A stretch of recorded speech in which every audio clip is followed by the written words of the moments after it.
Happy Monday, everybody. My name is Brandon Rose, and welcome to episode 255 of the Xbox in 10 podcast. Your weekly source of Xbox gaming news covered in around 10 minutes.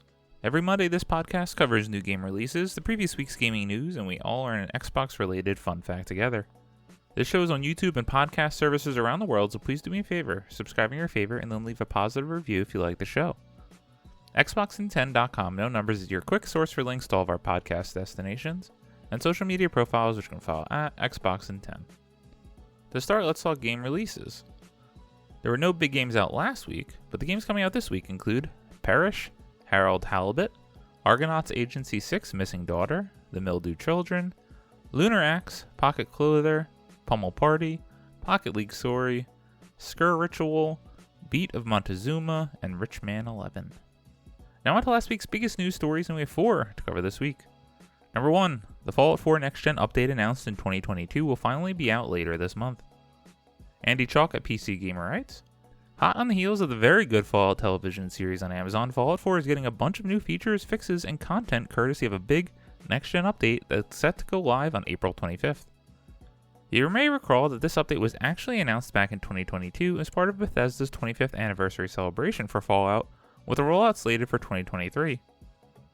As 2023 faded into memory with no sign of the update, it was eventually pushed into 2024. We speculated at the time that Bethesda was holding it back for a release alongside the Fallout series, possibly to give Fallout 4 a Cyberpunk Edgerunner style sales boost. And now here we are, not quite spot on, but close enough to count it in my book.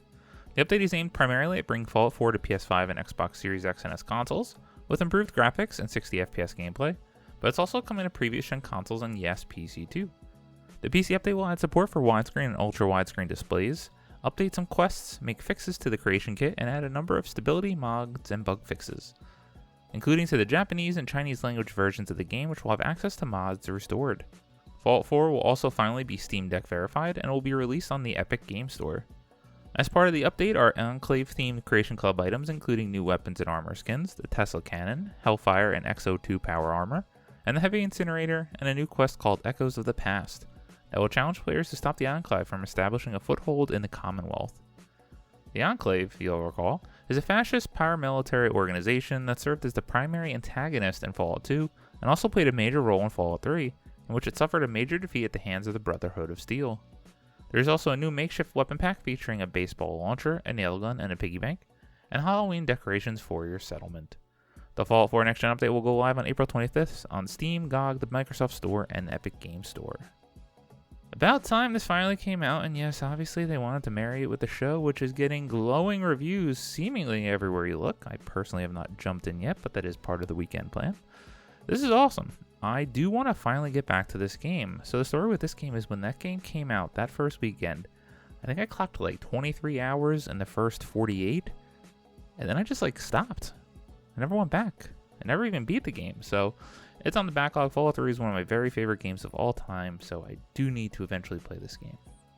Number 2, Star Wars Outlaws release date revealed alongside a story trailer teasing the Underworld's golden age. Adam Bankhurst at IGN writes, alongside an action-packed and story-filled trailer, Ubisoft has revealed that Star Wars Outlaws will officially be released on August 30th, 2024. Star Wars Outlaws, which is set between the events of The Empire Strikes Back and Return of the Jedi, puts players in the shoes of a scoundrel named Kay Vess during a golden age for the Underworld. In the trailer, the golden age was proclaimed by the crime lord Sliro of the Zarek Besh Syndicate to the other groups like the Pikes, Crimson Dawn, and the Hutts. He continues by saying, quote, the Empire controls every corner of the galaxy, but they are distracted by a rebellion that won't quit. It's an opportunity to make millions, end quote. Kay Vess finds herself in the middle of all this when she crosses Sliro in a way that has yet to be revealed, and he begins hunting her down. To escape, she must steal his fortune and buy her freedom. We then cut to an intense look at that journey that's filled with encounters with Jabba the Hutt, Han and Carbonite, a Sarlacc, a Krayt Dragon, Death Troopers, AT-ST, and so much more. We're also given a glimpse of some of Vess's crew, including ND5 the battle droid, a Rodian, a bat-like Chadra fan, and of course the adorable Axolotl-like Nyx. Star Wars Outlaws will once again take players to Tatooine, but we won't be stuck on that sand-filled two-sun planet as Vess. We'll also travel to the stars aboard her ship, the Trailblazer, and head to other Outer Rim planets like Kijimi, Akiva, Tashara, and Kintanica, known as Canto Bight. Once on those planets, we'll be able to explore and ride her speeder through the first ever Star Wars open worlds. There's also a number of species that are on display in today's trailer. Instead of just humans and droids, it's filled with Twi'lek, Mon Calamari, Gamorrean, Weequay, Celestian, and many more.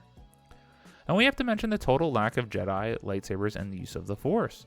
This is a story of scoundrels in the underworld, and that appears to remain the focus. There could be some of that hiding in the game itself, but Ubisoft is definitely putting that scoundrel foot forward to start.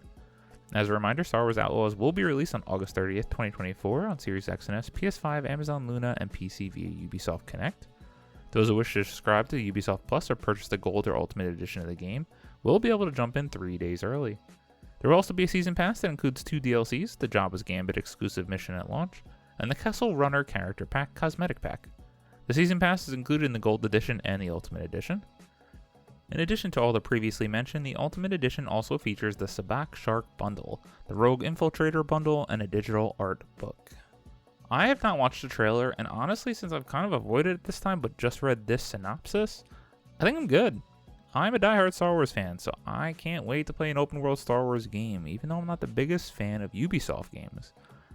This sounds very cool though. I love the first showing of this game. I love that we're getting the scoundrel side of the universe, and we're not going to have to wait that much longer if, big if, it actually holds the date. But man, am I exhausted with all these damn editions. Just release the game.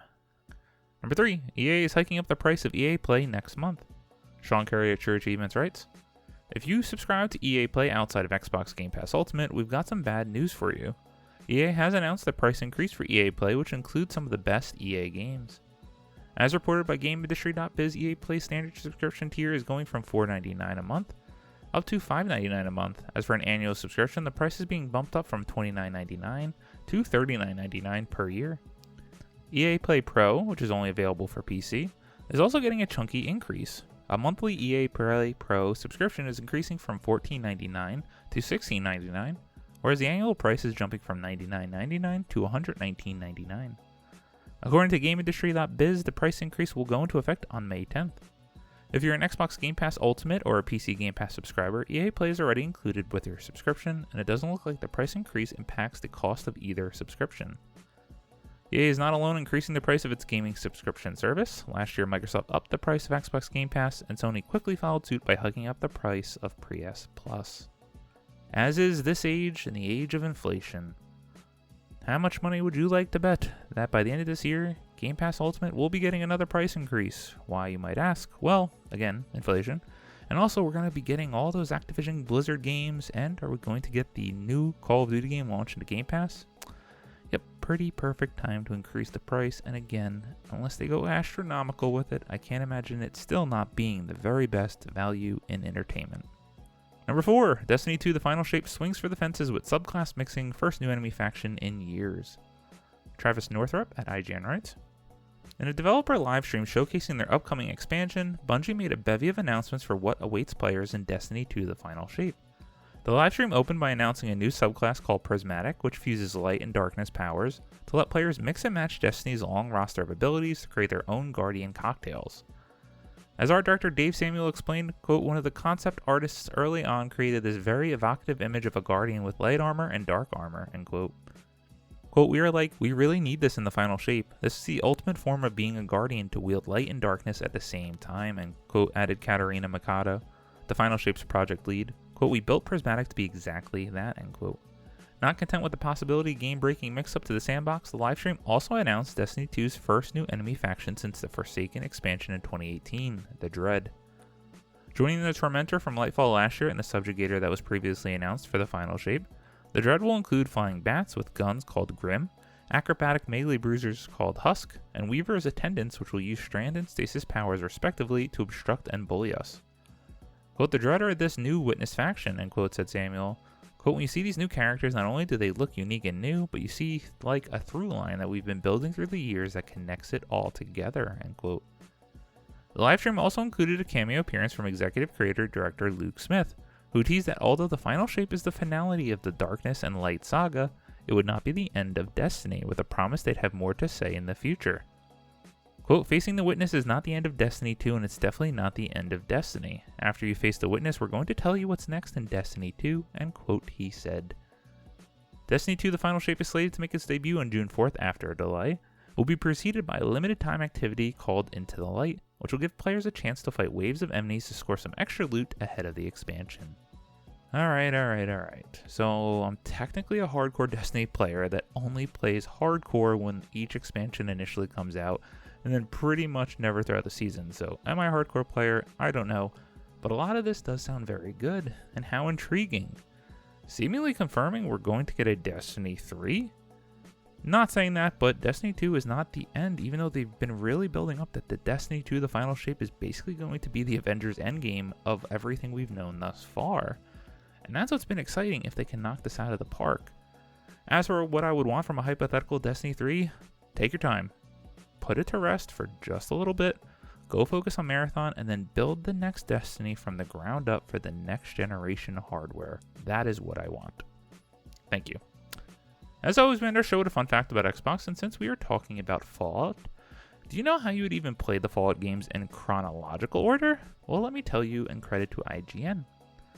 So, going in order chronologically, number 1, Fallout 76, number 2, Fallout, number 3, Fallout Tactics, number 4, Fallout 2, number 5, Fallout 3, number 6, Fallout 3 Operation Anchorage, number 7, Fallout 3 The Pit, number 8, Fallout 3 Point Lookout, number 9, Fallout 3 Mothership Zeta, number 10, Fallout 3 Broken Steel, number 11, Fallout New Vegas, number 12, Fallout New Vegas Dead Money, number 13, Fallout New Vegas Honest Hearts, number 14, Fallout New Vegas Old World Blues, number 15, Fallout New Vegas Lonesome Road, number 16, Fallout 4, number 17, Fallout 4 Automatron, number 18, Fallout 4 Far Harbor, number 19, Fallout 4 Vault-Tec Workshop, and number 20, Fallout 4 Nuka World.